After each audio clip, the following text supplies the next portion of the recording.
Bonjour, je m'appelle Jérôme Lichelet, je suis psychologue spécialisé en analyse du comportement. J'exerce auprès des personnes autistes, de leurs familles et des professionnels. Je prépare également un doctorat sur la qualité de vie des enfants autistes. Dans cette vidéo, je vais essayer de vous donner quelques clés de compréhension des comportements problématiques, qu'on appelle aussi comportements défis. Ce sont des comportements qui nuisent au fonctionnement quotidien de la personne autiste ou de son entourage. C'est le cas des comportements envahissants, comme par exemple des crises de colère incessantes dès qu'on interrompt une activité, des vocalisations bruyantes ou une frénésie dans les activités. Quand les troubles se surajoutent à l'autisme, comme une déficience intellectuelle ou une anomalie génétique, on peut voir plus de comportements dangereux, comme des agressions ou des automutilations graves qui nécessitent une expertise pluridisciplinaire. Tous ces comportements sont le résultat d'une difficulté pour exprimer un besoin, pour comprendre l'environnement, ou sont un moyen pour la personne de gérer ses ressentis. Les recommandations de bonnes pratiques françaises, comme celles éditées par la Haute Autorité de Santé, mais aussi la plupart des recommandations internationales, préconisent de s'appuyer sur une évaluation fonctionnelle pour prévenir ou gérer ces comportements. L'évaluation fonctionnelle consiste à faire des hypothèses sur les facteurs qui déclenchent un comportement, c'est ce qu'on appelle les antécédents, et sur les conséquences que la personne obtient en ayant ce comportement, c'est ce qu'on appelle la fonction du comportement. Car nous agissons toujours soit pour obtenir quelque chose que l'on veut, soit pour éviter quelque chose que l'on ne veut pas. Prenons un exemple simple.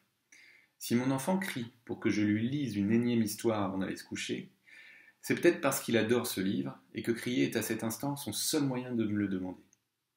De la même façon, si mon enfant crie pour que je lui lise une histoire avant d'aller se coucher, c'est peut-être aussi parce qu'il a peur de se retrouver seul dans sa chambre et que crier est à ce moment-là son seul moyen d'éviter la peur. L'analyse du comportement est une science complexe. Mais s'il n'y avait qu'une seule chose à retenir, c'est qu'à chaque fois que nous obtenons quelque chose avec un comportement, alors ce comportement aura tendance à se reproduire. De la même façon, à chaque fois que nous réussissons à éviter quelque chose que nous ne voulons pas avec un comportement, alors ce comportement aura tendance à se reproduire. Pour reprendre mon exemple précédent, ça veut dire qu'à chaque fois que mon enfant crie pour demander une énième histoire ou pour ne pas se retrouver tout seul dans sa chambre, et que ces cris lui permettent effectivement de satisfaire ses besoins, alors il aura tendance à crier plus volontiers les prochaines fois où il se retrouvera dans le même contexte. On dit que la conséquence renforce le cri. Pour bien comprendre un comportement, quel qu'il soit, il faut donc le resituer dans son contexte. Un comportement est indissociable de ses antécédents et de ses conséquences. D'une façon un peu extrême, on pourrait même dire qu'un comportement n'est jamais une caractéristique innée de la personne. La personne n'a pas tel ou tel comportement à cause de sa personnalité. Son comportement est au contraire déterminé par ses fameux antécédents et conséquences, des éléments qui lui sont extérieurs. Si mon enfant crie pour que je lui lise une nouvelle histoire, ce n'est pas parce qu'il est capricieux ou mal intentionné, mais parce que son comportement vient servir une fonction. Cette logique s'applique bien sûr aussi à l'autisme. Une personne n'a pas des comportements problématiques parce qu'elle est autiste, mais parce que ses comportements répondent à une fonction donnée, dans un contexte donné qu'il faut mettre en lien avec ses particularités de fonctionnement. Cette façon de comprendre les comportements qui nous dépassent a au moins l'avantage de les rendre moins insupportables, alors même qu'on n'arrive pas à les faire diminuer. Probablement parce qu'on est moins tenté d'incriminer la personne pour ses comportements. On verra tout à l'heure que cette prise de recul est importante pour nous aider à moins surréagir face à certains comportements, parce que ces surréactions peuvent amplifier le problème. Pour modifier un comportement, on peut donc agir à la fois sur les facteurs qui les déclenchent, les antécédents, et sur leurs conséquences. On peut agir sur les conséquences de trois façons. Une première façon consiste à ne plus apporter les conséquences que le comportement permet d'obtenir. Si votre enfant crie pour que vous lui lisiez sa fichue d'histoire, et que vous refusez de la lire tant qu'il continue à crier, alors votre enfant finira effectivement par arrêter de crier, car il apprendra que le cri n'est plus un moyen efficace d'obtenir ce qu'il demande. Mais en pratique, cette seule façon de faire comporte des inconvénients. Une deuxième façon d'agir sur les conséquences est de faire suivre le comportement problématique d'une conséquence pas agréable pour la personne. En termes simples, cela veut dire la sanctionner. Si votre enfant crie pour que vous lui lisiez une histoire, vous pouvez lui crier dessus à votre tour, ou le menacer par exemple. Mais là encore, cette façon de faire est souvent contre-productive, surtout avec les personnes autistes.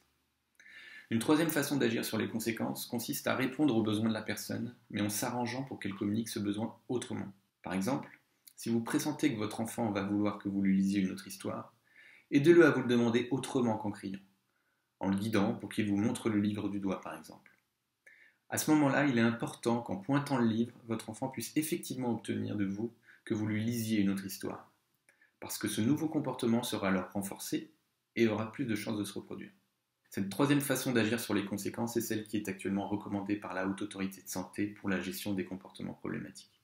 Cette dernière stratégie basée sur les conséquences, qui n'est d'ailleurs pas spécifique à l'autisme, peut être utile pour enseigner des comportements alternatifs aux comportements problématiques. Mais ce n'est pas suffisant. Parce que ce qui risque de se passer dans mon exemple, c'est que l'enfant aura peut-être appris à pointer du doigt pour demander une autre histoire, mais il n'aura pas forcément appris à tolérer le moment où on décidera de ne plus lui en lire, même s'il le demande de façon adaptée. Car il y a un moment où cet enfant devra aller se coucher. Pour prévenir des réponses de frustration trop intenses, c'est là qu'entrent en jeu les stratégies basées sur les antécédents. C'est en fait tout ce que l'on peut mettre en place de façon proactive pour modérer les comportements des filles. Pour les personnes autistes en particulier, la gestion de ces antécédents a un impact majeur sur leur comportement, car ces personnes fonctionnent différemment des personnes au développement typique. Cette différence s'exprime d'abord sur le plan cognitif. On sait par exemple que les autistes, qu'on dit prototypiques, ont un fonctionnement perceptif particulier. Ils traitent différemment les informations visuelles et vocales. Sans aménagement particulier, ils risquent de ne pas comprendre ce qu'on leur dit, ni ce qu'on attend d'eux, surtout chez les plus jeunes.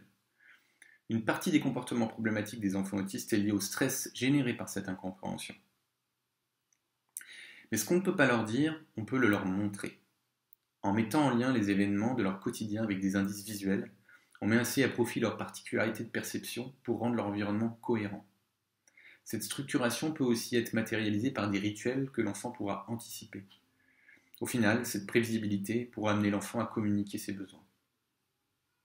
Les personnes autistes fonctionnent également différemment des personnes au développement typique au niveau sensoriel, et ces particularités peuvent être impliquées dans l'apparition des comportements problématiques. L'automutilation, par exemple, peut avoir pour fonction de diminuer l'anxiété générée par les expériences sensorielles.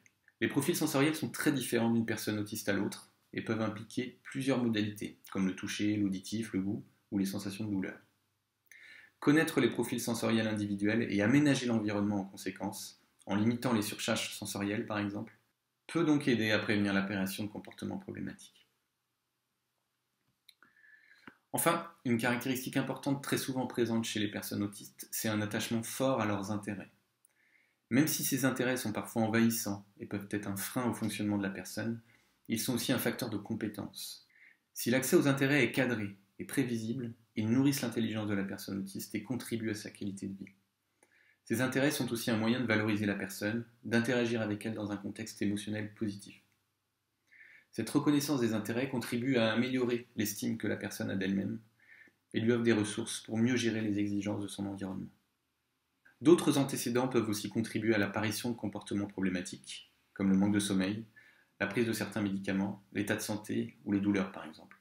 À travers les interventions sur les antécédents, l'idée est donc de mettre la personne autiste dans des dispositions émotionnelles et physiologiques favorables pour diminuer les réactions de stress susceptibles de déclencher des comportements problématiques.